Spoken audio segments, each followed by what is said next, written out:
Good morning students. आज हम लोग सेकंड केमिकल प्रॉपर्टी करेंगे मेटल्स की, reaction with water. Non metals और मेटल्स किस तरह से वाटर के साथ रिएक्ट करते हैं। कुछ मेटल्स वाटर के साथ बहुत ज़्यादा रिएक्ट करते हैं। For example sodium and potassium.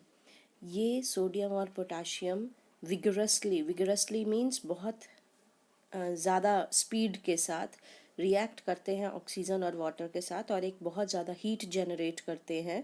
इसीलिए सोडियम और पोटाशियम को अगर हमें स्टोर करना होता है तो हम उसमें कैरोसिन ऑयल, मिट्टी के तेल में स्टोर करते हैं, ताकि ये पानी और एयर के कांटेक्ट में ना आ सके।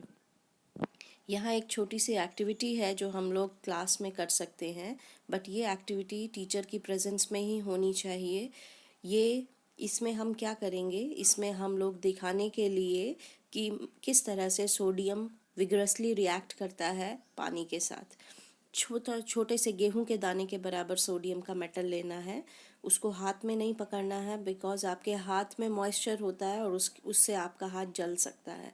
तो इसको टोंग, एक कैंची के आकार का एक हमारा लैब का इंस्ट्रूमेंट होता है, उसकी हेल्प से हम लोग पकड़ेंगे और इसको एक बीकर में लेना है।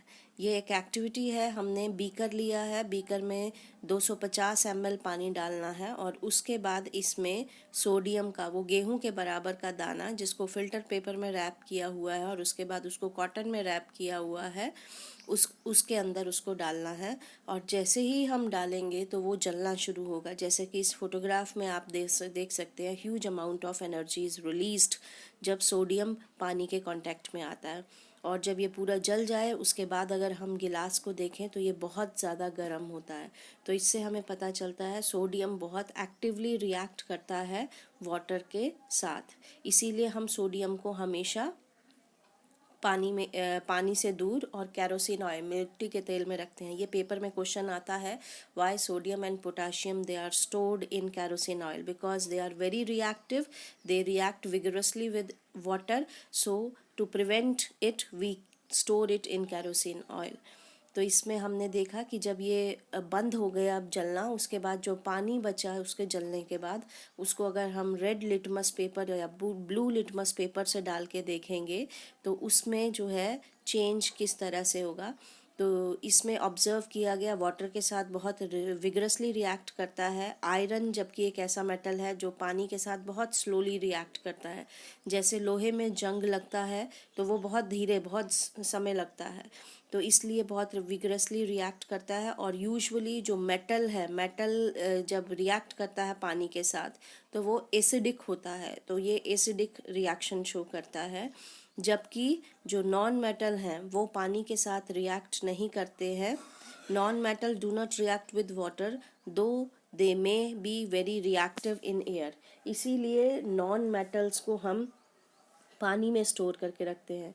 फास्फोरस एक ऐसा नॉन मेटल है जो कि आपका माचिस बनाने में भी इस्तेमाल होता है। फास्फोरस एक ऐसा नॉन मेटल है जो एयर के साथ बहुत जल्दी रिएक्ट करता है, एकदम से आग पकड़ लेता है, लेकिन उसको हम पानी में स्टोर करके रखते हैं ताकि वो हवा की कांटेक्ट में ना आए। ये भी पेपर में क्वेश्चन आता है, why phosphorus is stored in water and why sodium metal is stored in kerosene oil.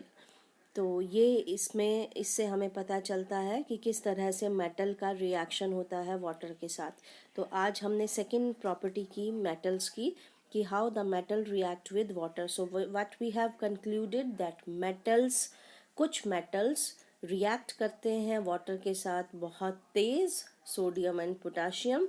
Some metals have slow reaction with acid, that is iron, and non-metal usually do not react with water, इसीलिए उनको water में store किया जाता है। जबकि जब metal react करते हैं वाटर के साथ, फॉर एग्जांपल सोडियम, तो उससे जो है they are acidic in nature. So that's all for today. बाकी का हम लोग कल करेंगे।